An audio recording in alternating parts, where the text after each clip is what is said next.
Hello friends, welcome back to my channel earth mom Dehradun. मैं हूं ज्योति और वेलकम है आप सभी का मेरे चैनल पे। चैनल में नए हैं तो प्लीज़ सब्सक्राइब करें। वीडियो पसंद आई तो लाइक ज़रूर करें। कमेंट सेक्शन में अपनी अपनी राय, अपनी अपनी पॉइंट ऑफ व्यू ज़रूर शेयर करें। तो इसी के साथ आज का रिएक्शन वीडियो शुरू करते हैं। तो कल सरोज भाभी ने एक वीडियो बनाया था जिसमें उन्होंने लास्ट में हिस्से की बात कर दी थी और कुछ कोर्ट केस के रिगार्डिंग बात कर दी थी कि उन्होंने कोर्ट में जो है शिकायत दर्ज करवा दी है। वहाँ पे उन्होंने कुछ नाम भी दिए हैं क्योंकि इनके अकॉर्डिंग हिस्सा तो मांगा गया था।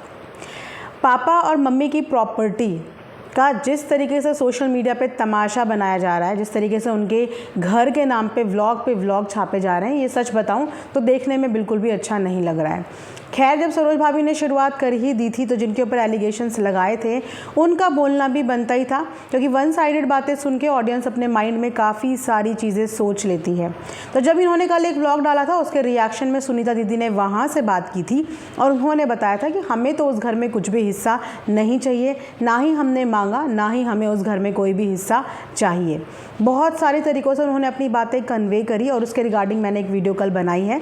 अगर आपने नहीं देखी तो प्लीज़ जाके एक बार देख लीजिएगा। लेकिन आज सपना दीदी ने भी फाइनली इस बात में चुप्पी तोड़ी है और बहुत अच्छे से सरोज भाभी की बातों का जवाब दिया है। जहाँ पे सपना ने बताया कि मेरी मम्मी तुम्हें बेटी बना के घर पे लेके आई थी और तुमने ये बोला कि घर पे नौकरानी बनाने के लिए मुझे लेके आए थे, लेकिन मेरी माँ ने तो तुम्हें बेटी बनाया था। इनफैक्ट इस दुनिया से जाते जाते उन्होंने अपने हाथ की अंगूठी तक तुम्हें पहना दी थी, तो उन्होंने तुम्हें बेटी बनाया था। उसके बाद उन्होंने एक एग्जाम्पल भी दिया कि आपके घर में भी तो भाभी हैं, वो भी सारे घर का काम संभालती होंगी, सब कुछ करती होंगी, तो क्या वो भी नौकरानी है? और साथ ही साथ सपना दीदी बहुत ज़्यादा इमोशनल भी हो रही थी और बहुत ज़्यादा रो भी रही थी, जहाँ पे वो भी सिर्फ एक ही बात बोल रही थी कि हमने कभी उस घर में अपना हिस्सा नहीं मांगा और ना ही हमें अपने घर में अपना वो हिस्सा चाहिए। उन्होंने भी वही बोला कि मैं तो अपना खुद का हिस्सा काफ़ी जगह छोड़ के आई हुई हूँ, तो मैं उस घर पर अपना क्या हिस्सा मांगूंगी। साथ ही साथ उन्होंने भी अरमान के बारे में भी ये क्लियर किया कि अरमान को तो और भी उस घर से कोई भी लोभ लालच नहीं है, उसके पास बहुत कुछ है और इससे ज़्यादा है, तो उसको उस घर का कोई भी लालच नहीं है। वो घर तुम्हारा ही है और तुम्हें ही उस घर में आना चाहिए। लेकिन मन उनका इस बात से दुखा है कि घर से जाने के बाद वो छोटी छोटी चीज़ों का जिस तरीके से बवाल मचा रही हैं या छोटी छोटी चीज़ें जिस तरीके से सोशल मीडिया पे बोल रही हैं, ये सब चीज़ें बहनों को या परिवार वालों को अच्छी नहीं लग रही है। तो इसी पे सपना दीदी ने एक बात और बोली कि काश ये होता कि कभी किसी को व्लॉगिंग सिखाई ही नहीं होती। उन्होंने किसी पर्टिकुलर इंसान के लिए ये बात नहीं बोली थी, उन्होंने सभी के लिए बोली थी कि काश ये व्लॉगिंग किसी ने सीखी ही नहीं होती तो आज हमारे परिवार का इस तरीके से तमाशा नहीं बनता। अपने बीते दिनों को याद करते हुए सपना दीदी ने बोला कि मुझे बहुत तरीके से बदनाम किया गया, बार बार मुझे बदनाम किया गया और उसके बाद अभी भी थके नहीं हो कि अभी भी रोज़ किसी ना किसी मुद्दे को लेकर टॉन्ट मारी जाती है या बदनाम करने की कोशिश की जाती है। यहाँ पे लोग बातें करते हैं, बोलते हैं कि देखो तुम्हारी भाभी घर छोड़ के चली गई, तुम्हारे घर पे क्या हो रहा है, जो देख के मुझे बिल्कुल भी अच्छा नहीं लगता। तो वीडियो के माध्यम से उन्होंने अपना कंसर्न जताया और सरोज भाभी के कल की बात पे जिसमें उन्होंने कोर्ट वगैरह वाली बात कर दी थी कि मैं अपने हिस्से के लिए अब जो है वो कोर्ट से अपना हिस्सा मांगूंगी, उसके ऊपर रिवर्ट आया था एक्चुअली सपना दीदी का।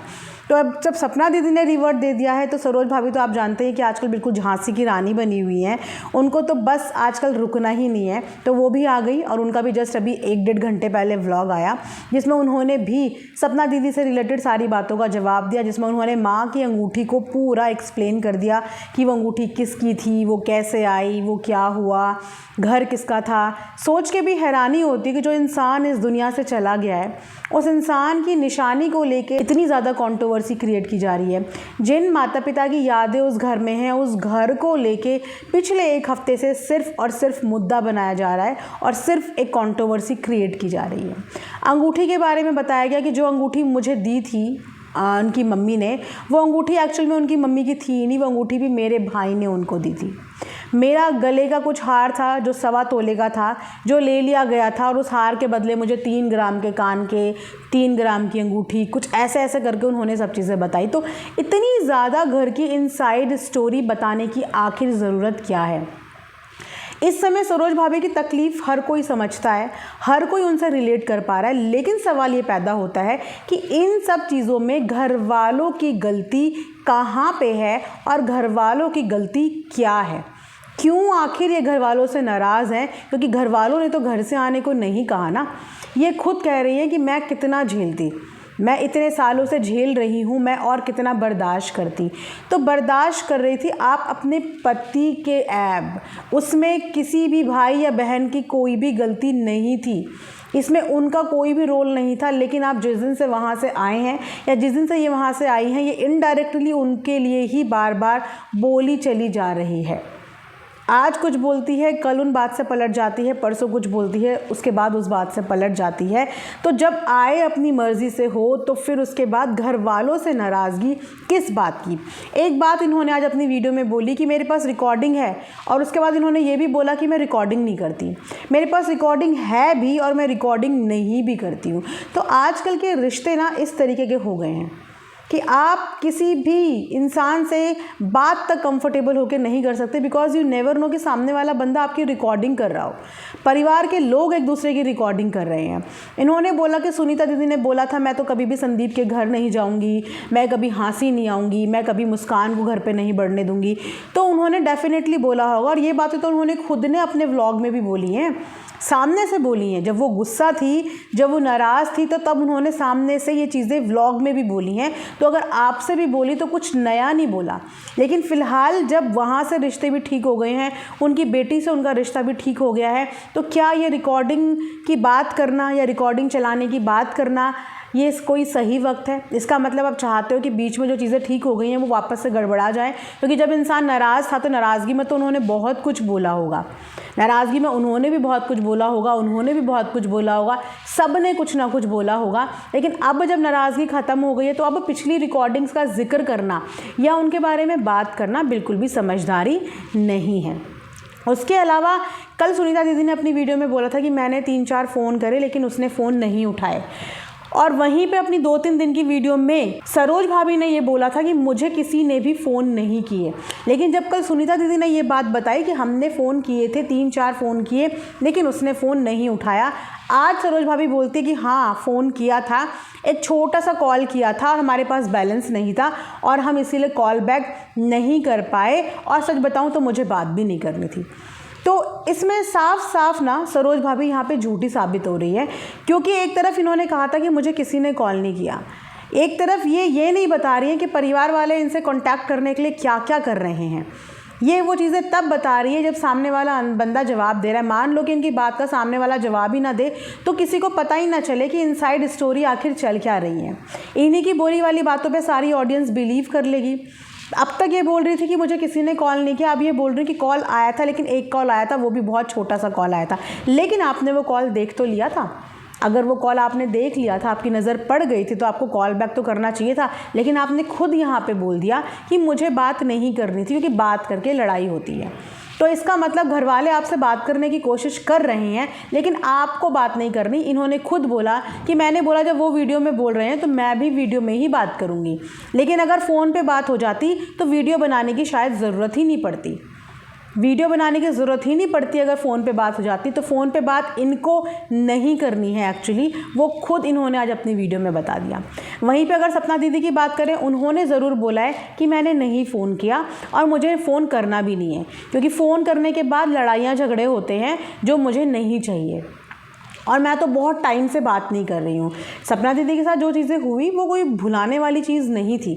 उनकी बात होती तो अलग बात थी, लेकिन आप जानते हैं कि उस मैटर पे छोटी बच्ची को भी ड्रैग किया गया था, और कहीं ना कहीं यही रीज़न था कि ज़ैद के बर्थडे के टाइम पे भी वो अपने आप को मेंटली प्रिपेयर नहीं कर पाई वहाँ जाने के लिए, क्योंकि वो शायद कहीं ना कहीं चीज़ों को नहीं भूल पाई हैं। लेकिन उसके बाद भी हर बात में उनका जिक्र होने लगता है, उनको टोंट मारने लगती है। लेकिन सरोज भाभी को वहाँ से ये लगता है कि ये लोग उनको टोंट मारते हैं, जबकि उन्होंने कभी भी अपनी साइड से यहाँ का जिक्र ही नहीं किया। जब ये घर छोड़ के जा रही थी तो सबने अपने एंड पे इन्हें रोकने की ही कोशिश करी। इनको यही बोला कि वो आपका ही घर है, लेकिन ये इनकी खुद की मर्ज़ी थी, क्योंकि ये वहाँ पे परेशान हो रही थी और पिछले कई साल से परेशान हो रही है। तो अपने लिए स्टैंड लिया, अच्छी बात है। अपनी परेशानियों से आपने मुक्त हुए, अपनी परेशानियों से मुक्त होकर आपने अपने लिए कोई स्टैंड लिया, चलो ठीक है। लेकिन उस स्टैंड लेने का जिम्मेदार या उस स्टैंड लेने की सारी गलती आपके पति की अगर नहीं है तो घर के बाकी सदस्यों की भी नहीं है, क्योंकि आप अपने घर में हो और बाकी के सब लोग अपने अपने घर में हैं। कोई किसी के घर के अंदर नहीं घुसा, कोई किसी के घर के अंदर नहीं आया। आप अपने घर के मालिक थे, वो सब अपने घर में थे, लेकिन उसके बाद भी आप आ गए। लेकिन फिर भी ब्लेम तो आप उनको ही लगा रहे हो।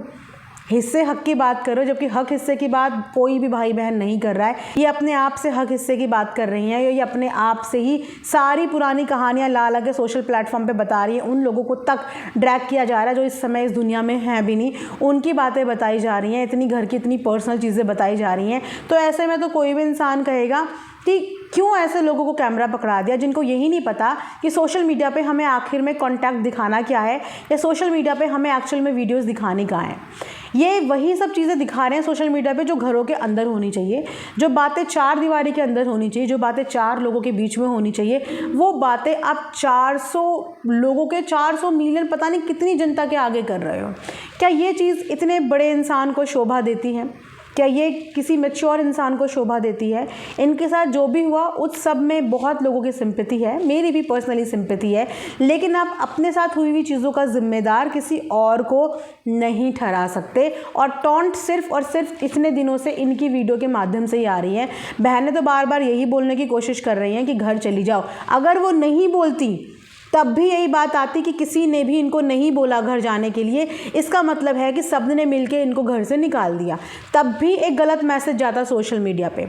बहनों ने सपोर्ट करके बोल भी दिया कि घर जाओ, अरमान ने भी बोल दिया घर जाओ, तो भी ये चीज़ लाई जा रही है कि हक हिस्से की बात हुई है, लेकिन हक हिस्से की बात दूर दूर तक कहीं भी नहीं हुई। और कांटेक्ट में रहना ये खुद कंफर्टेबल नहीं है, ये खुद नहीं चाहती हैं, क्योंकि बहुत सारे झूठ आज की वीडियो में समझ में आए कि आखिर में खिचड़ी चल क्या रही है। जो एग्जैक्टली चीज़ें हो रही हैं वो बताई और दिखाई नहीं जा रही हैं, और जो नहीं हो रही हैं वो सिर्फ और सिर्फ ऑडियंस को दिखाई जा रही है, जिसकी वजह से ऑडियंस जो है वो गुमराह हो रही है, कंफ्यूज हो रही है। लेकिन मैं यही रिक्वेस्ट करूँगी कि आपके घर की बातें हैं, घर के मुद्दे हैं, घर पे रह के सॉल्व करो। रोज़ वीडियो में यही बात होती है कि मेरे लिए कुछ नहीं बोलना, लेकिन बोलते आप ही हो। आप बोलते हो, फिर सामने वाले को फोर्स करते हो कि वो कुछ बोले, क्योंकि अगर आप एक तरफा बात ऑडियंस को बता दोगे तो उस हिसाब से ऑडियंस उनको गाली देने चली जाती हैं, उनको नेगेटिव बोलने चली जाती हैं, तो वो भी तो अपने हिस्से की बात बताएंगे। कोई बिना किसी कसूर के गाली सामने वाले की क्यों खाएगा? अपना पार्ट भी तो रखेगा। तो पहले रुकने की ज़रूरत आई थिंक सरोज भाभी को है। समझ सकते हैं कि उनके इमोशंस इस समय बहुत ज़्यादा हैवी हो रहे होंगे, बहुत ज़्यादा इस समय डील कर रही होंगी, लेकिन इसमें किसी की भी कोई गलती नहीं है। सब लोग आपको सपोर्ट कर रहे हैं। बाकी आपका दिल जो करे, जहां आपको सुकून मिले आप वहां रहो, लेकिन परिवार का इस तरीके से तमाशा मत बनाओ। इज़्ज़त बनाने में बहुत साल लग जाते हैं और इज़्ज़त गंवाने में चुटकी भर लगता है। तो यही मैं अपनी वीडियो के माध्यम से बोलना चाहूँगी। आप लोग कमेंट सेक्शन में अपनी अपनी राय ज़रूर बताइए। मिलेंगे नेक्स्ट वीडियो में, तब तक thanks for watching earth mom Dehradun.